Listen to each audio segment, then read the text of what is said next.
Okay, we're back. You're listening to Tuesdays with Tormala. Rick Tormala here. And we also have Baron Leonard Rothschild Grotenrath. We have Sir Paul Rose is with us. The great Peter Karlberg is here. And we have Dr. Norm Kurland, who is president of the Center for Economic and Social Justice. And you and the Baron were having a little colloquy here, right? Well, I don't want to take much time other than to say... I don't want you to spend much time on him either. When I mentioned Kelso, I was sitting at lunch with Friedman, and I mentioned Kelso and asked him whether he knew anything about Kelso, and he got up and wouldn't sit and discuss it. And that's what happened in the exchange later on. Kelso and I formed a nonprofit institute around late 68, and wrote him and sent him materials. Same thing. He ran away from any reason to oppose it. Norm, explain to people who Kelso is, though. Louis Kelso was a lawyer, headed up one of the largest law firms in San Francisco, who came up with an idea back in the Second World War as a naval officer, looking at he had grown up during the Depression, and he came up with an idea that everyone should be an owner. Milton Friedman criticized him, saying it sounds Marxist, that he turns Karl Marx upside down, and Kelso responded. This was a Time magazine article. He said, yes, what's wrong with that? You see, most people don't understand what Marx was saying.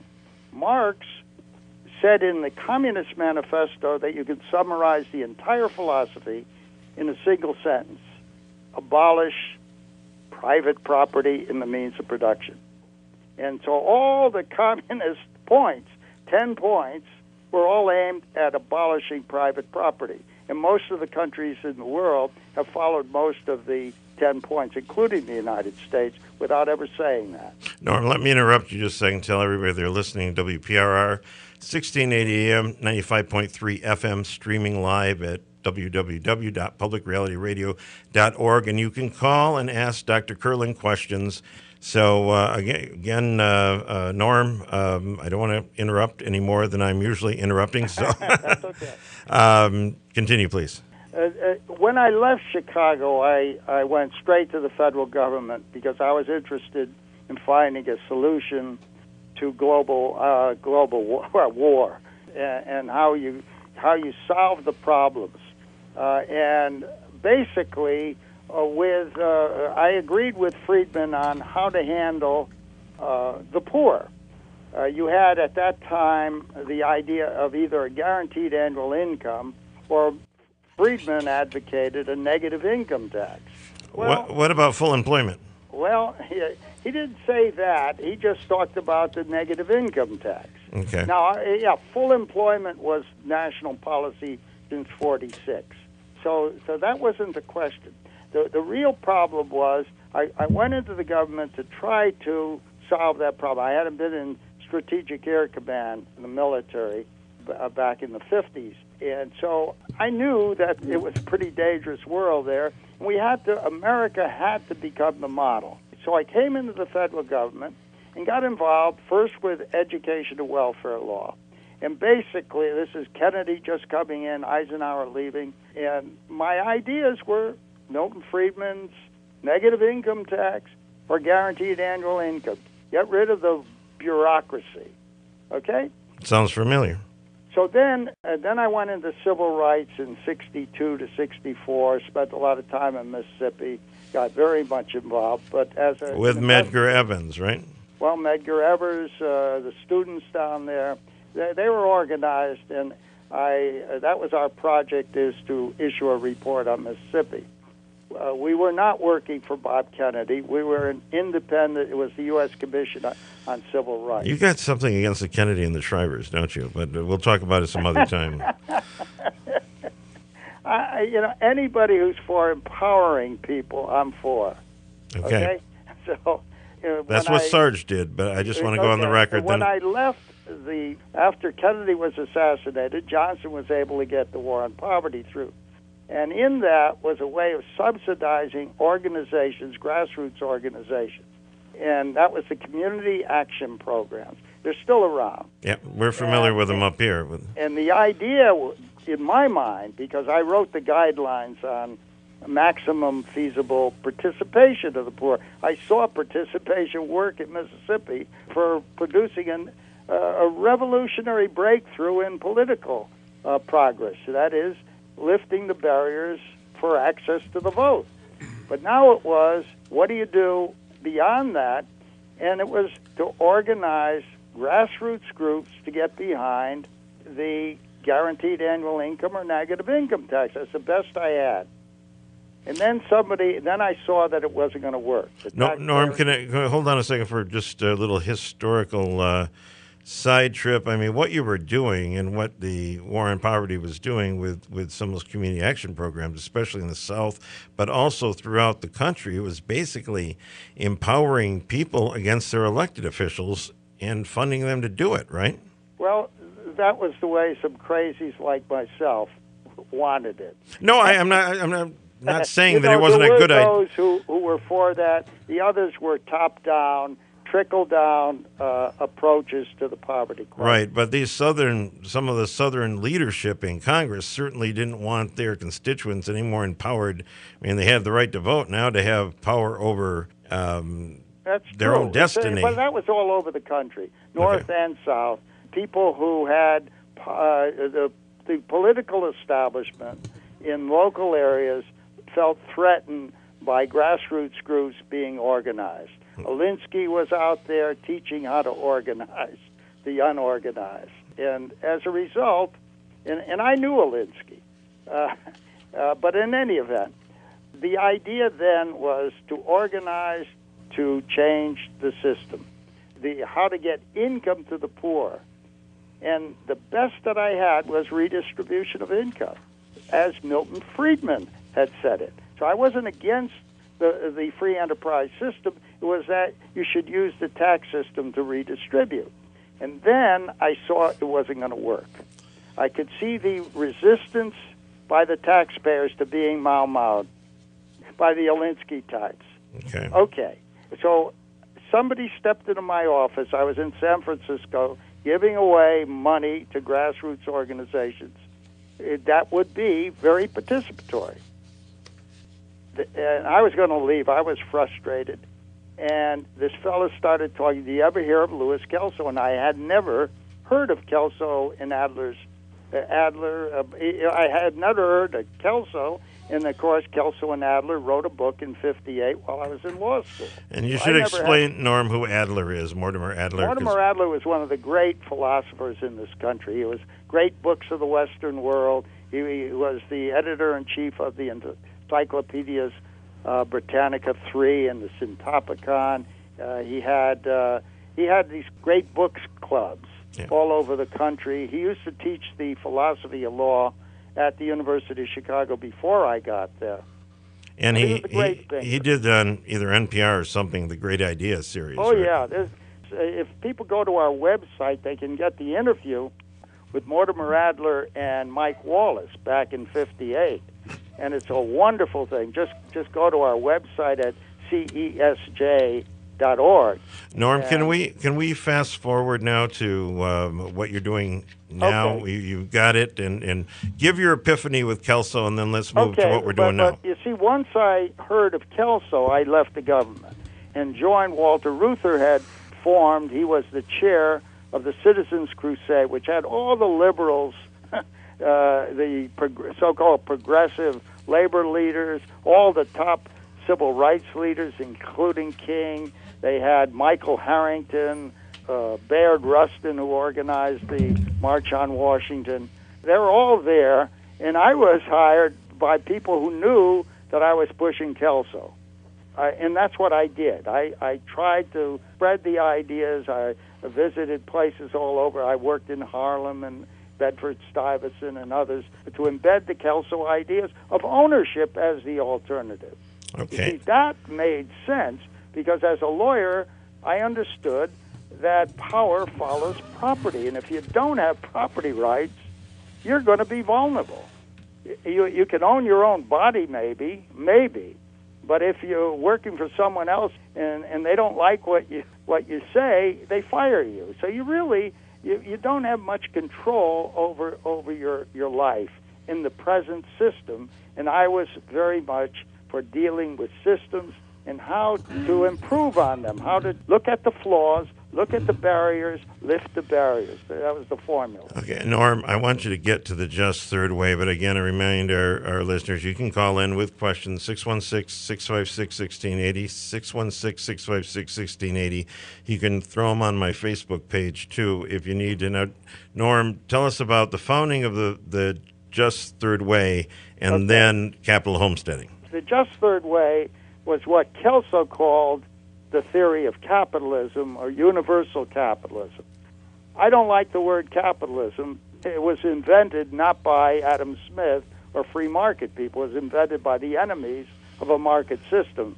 So I'm opposed to capitalism as the institutionalization of greed, which is not a virtue, and socialism, which is the institutionalization of envy. They cause conflict. So you have endless class conflict.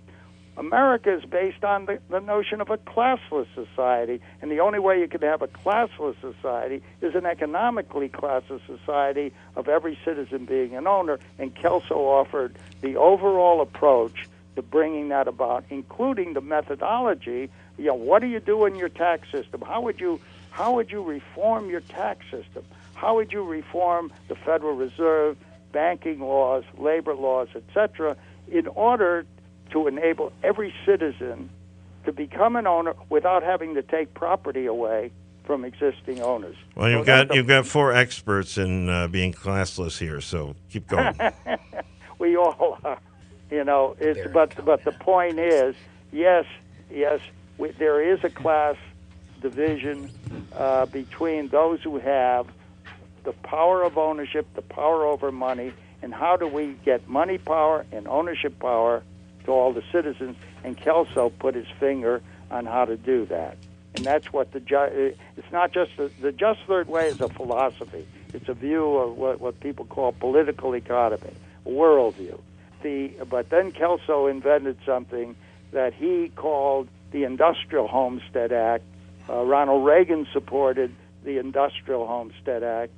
We call it the Capital Homestead Act. Okay, bingo. Now, that is what you are pushing now, and that is what is an alternative to the system that we have, right? It's a way of reforming the system to grow the economy at much faster rates in ways in which every citizen, every man, woman, and child, as a matter of fact, would be able to legitimately accumulate capital over their life, so that a child, by the time they reach 65, under the Capital Homestead Act, under slow, very conservative rates of growth, if it continued to grow in those rates each year, would have $462,000 of after-tax assets. Now this money would come through the Federal Reserve System? Shares that they accumulate through the methodology that we call the capital homesteading methodology. It involves major changes in how we tax the people. It's a very simple taxation system. The present one is an abomination, totally full of loopholes, full of subsidies to different people, but also perpetuates concentrated ownership. It worsens it every year. Sir Paul, do you have a question? If we believe in democracy, if we don't have economic democracy, it'll never work. You'll have plutocracy controlling the political system. Well, some people think we have that now, Norm. Let me ask you, would this then make every citizen a partner, give them a piece of the Federal Reserve System? No, well, that's an interesting thing. I'm glad you asked that. Yeah, they'd own shares of stock representing growth in industry. So it's in order to finance the growth. But it's something that we came up with and said, look, the Federal Reserve is so important in terms of controlling money and credit and controlling economic power. Why should it be owned by the banks? Why did we give the banks that power? You got Ron Paul saying end the Fed. We say own the Fed. Own the Fed. What is it? What do we mean by that? We mean that the Fed is as powerful as the Supreme Court, as Congress, as the president. The way once you control money, you know that's true. Why not make it a fourth branch of government owned by the citizens in each of the 12 regions? Have the citizens own the Fed, just as they have free access to the ballot, the political ballot. Why not, as a right of citizenship, that we have free access to ownership of the regional Fed? We'll control how money flows into the system. Two questions on that, Norm. One, this could be done with current legislation, but most of what you talk about, but to make require changes in law, well, not the Constitution, but the law. Well, but if you were to make them equivalent with the other branches, it would demand a change in the Constitution. Saying you wouldn't even have to say that okay. if, in fact, you changed the Federal Reserve Act so that the ownership would be in the people. Okay, I would suggest you don't refer to it as the fourth. You know, the fact of the matter, it will have the power. It will have all the power. Because if you don't do that, let me tell you what the alternative is. Bernie Sanders and other senators are saying, well, we ought to just put that power in the Treasury Department. Well, you know, if you do that, what's going to happen is that now the politicians will have control over the creation of money, and they'll use it to perpetuate their power in government. Okay. So you create a new class, no different than what Marx was talking about. All right, Norm, we have a manufacturer here. Peter, good. Under this system, what would you say to a manufacturer who, under your proposal, you haven't said it now, but you said that, I believe, and correct me if I'm wrong, that people don't get taxed until they're over $100,000. That's a personal tax. You'd have an exemption rather than all of the garbage that you now have, so that an adult would have a $30,000 exemption. What about Peter's corporation? Well, I'm going to talk about the corporation, but you mentioned the $100,000. Right. It'd be $20,000 per dependent, so that a family of four would not pay a single penny to the federal government until they had $100,000 in income, and then after every dollar above your exemption level would be taxed at a single rate that is calculated to eliminate deficits and even begin to pay down the debt. Now, what about corporations? What about single people first? Well, they'd get $30,000 exemption. Okay. You know, so it's 30 for every adult, 20 for a dependent. Okay. Okay. To keep it simple. Mm-hmm. Then for the corporations, they would not have to pay any payroll taxes, nor would the workers have to pay payroll taxes. But the promises that were made that people consider to be entitlements, and also pensions that would be paid out of general revenues. And general revenues, as I say, would be calculated on a single tax system. Okay, hold on a second. With the corporation, okay, they're not paying the payroll tax. So that's right. Somebody Neither has workers. That's over 15%. Right. Now. Who's picking up that tab? As I say, it would be paid out of general revenues. Of the feds. For every dollar over your exemption, you pay a single rate that Congress must follow in order to eliminate deficits. Okay. Okay. Now, for the corporation, we would enable them to escape from paying any corporate taxes. How would we do that? Well, we already do it for ESOPs. We were able to get dividends for employee-owned stock held within a trust are tax deductible at the corporate level and taxable at the individual level. They're first deferred while they're held in an ESOP trust, and then when they're paid out as income, they're taxable like any other income. We tax any form of income, capital gains, dividend income, rents, everything. And we'd even have a switch in the inheritance laws so that you don't tax the estate. You tax the recipients if they have accumulated over $1 million, let's say. And that Okay, way you let me encourage- stop you a second. Any questions, guys, on this? I'm just wondering, is there any place on the planet that models this? No. Okay. Yeah, sorry. America was the first to get away from the rule of kings. I think America will be the first nation in the world to be the model again. And as Lincoln said, the last best hope of mankind. I think we need to be that model.